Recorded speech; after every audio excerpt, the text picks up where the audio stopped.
Okay, so to go over the materials, I am going to be using this Prima watercolor set. This was one of the first sets that I bought a while back, and that's why, of course, it looks used, but we are primarily going to be using this green color, the yellow color, the pink, and the orange with a little bit of this blue. And then I am going to use the palette that I got from Pottery by Eleni. I am of course going to use this to like mix my colors, and I'm going to use a tiny little bit of indigo. Now of course I have my clean water ready.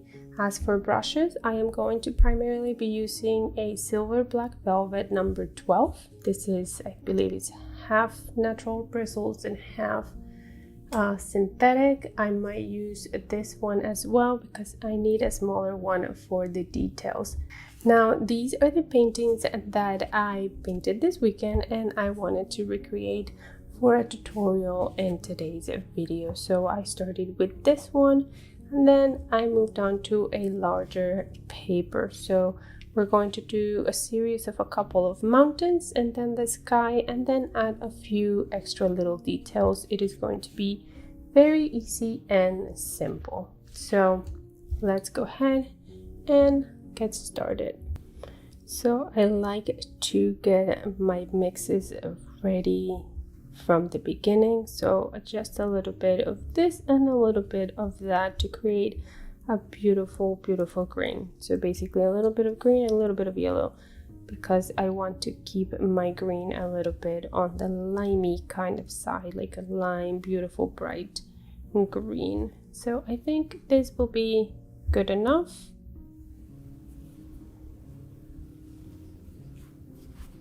Okay, so to start, I'm going to start with a low kind of hill, the one right here at the front.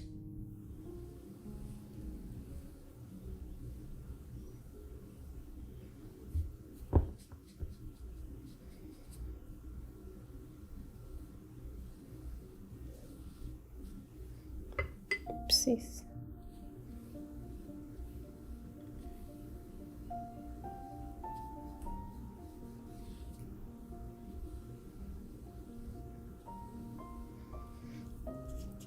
Mix in a little bit more yellow to give it a little bit more of a limey green, and little bits of like highlights and different shades, because you know it's a hill, so it's you know, changes colors and whatnot because it's nature.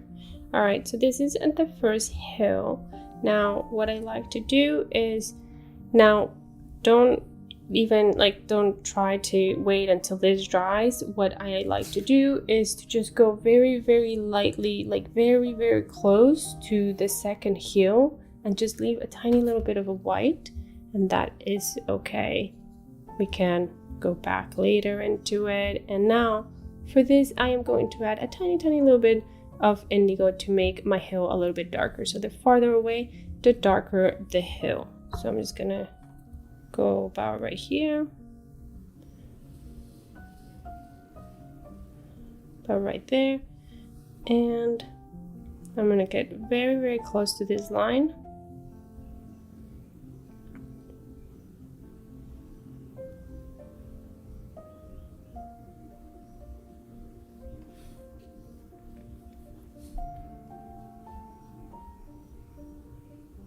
It's okay if it bleeds into each other.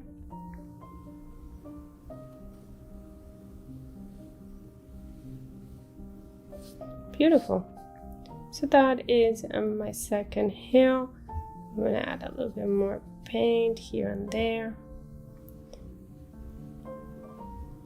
What I like to do sometimes as well is to add just pure indigo with just a very tiny tip of my brush, and just start adding like little darker spots, kind of like this. It creates variation, it creates just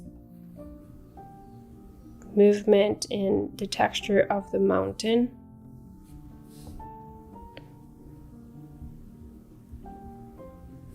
Like there's bushes or something, like in these areas, like bushes and trees and whatnot. Just a little bit more here. Beautiful. So we'll let that do that, and let's continue with the third mountain. So that one's gonna be all the way in the background, so it's gonna be a very dark green. I need more water.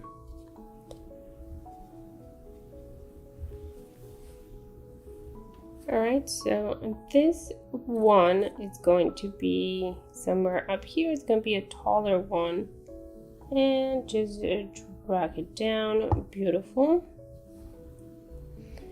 And again, I am going to come here really close to the other one.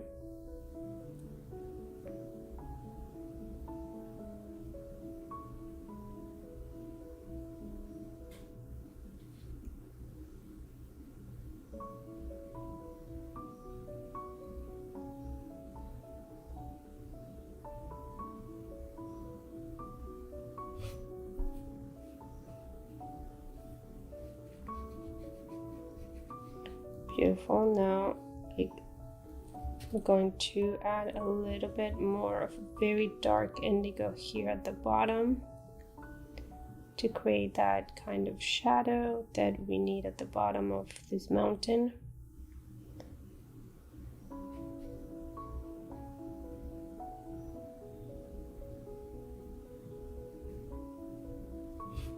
Beautiful.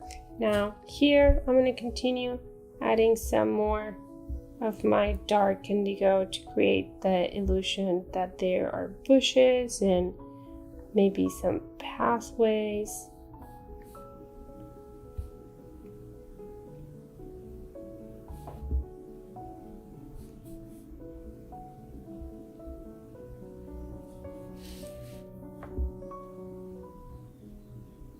Just while the paint is still a little bit wet, I think it creates a beautiful like movement to the painting. So now I'm going to clean my brush a little bit, not a whole lot, and I'm going to diffuse these little lines a little bit. They came out a little bit strong. That's okay, we can just add a little bit of water. And with the brush, I'm just adding a little bit of kind of texture to my mountains.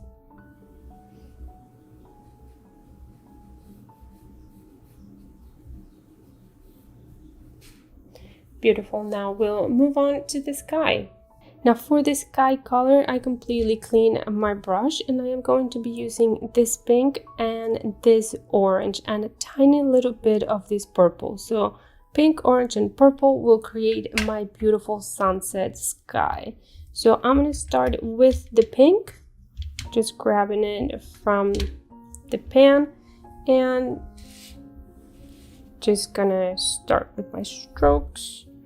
Just kind of very broad and light and just a lot of water. This looks beautiful. Now I am going to do the same with the orange color. So just, that came out a little red. So just going to go ahead and do this, and now add a ton of water, because of course I need these to blend. And I need this to blend up here.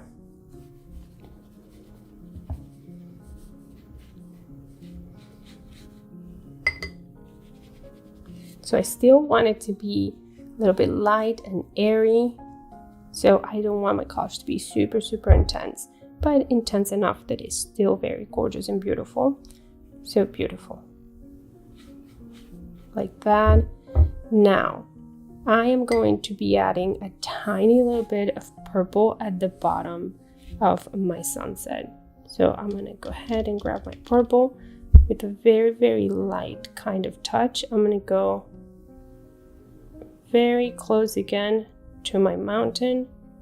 And I have to be very careful not to mix my purple and my orange too much, because it will create a brown color basically. So I'm trying to diffuse this orange here a little bit more. Now again, a little bit of orange. purple. Here at the very edge. Beautiful. Beautiful. Now, what I like to do is add a little bit of extra paint to help it just bloom and blend and be gorgeous. So what I like to do, if you have been following me for a while, if you have seen any of my other videos, I like to move the paper around when I'm doing a wash to create a beautiful sky that sort of moves in a horizontal way. Sometimes I do it vertically if I'm attempting to do some sort of rain kind of vibe, but I like to move my paper around a little bit so the paint just flows in the way that I'm moving the paper, basically. So I think just move it around as much as you like. I think I like this composition. I like the way these colors are blending. So I'm gonna go ahead and add the very last details down here for my trees and my bushes. Okay, now using a very small brush, so this is a Raphael with a very pointy tip, I am using a very dark green, so a mixture of green and indigo, and I am a little bit adding some details here to make it look like there's bushes and trees and whatnot. So I'm just emphasizing a little bit these smaller kind of details, and just little dots here and there really help.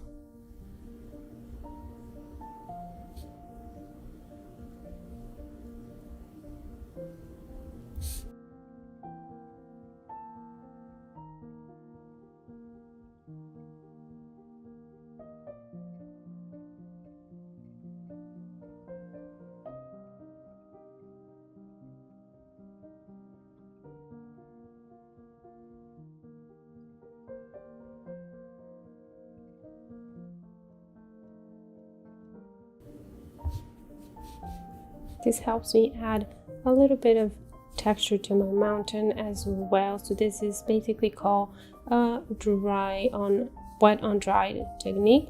So we're just adding basically wet paint onto an already dried surface. So this just helps add texture to that background mountain. Like there are things happening in the back, like all the way very far away, and also helps me blend this edge a little bit.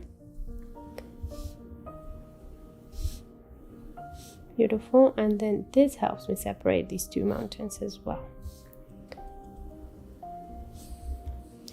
Beautiful. Like there are things happening here in the back. Maybe it's a field of things that are being planted or something. Just adding a little bit of texture here for this background mountain.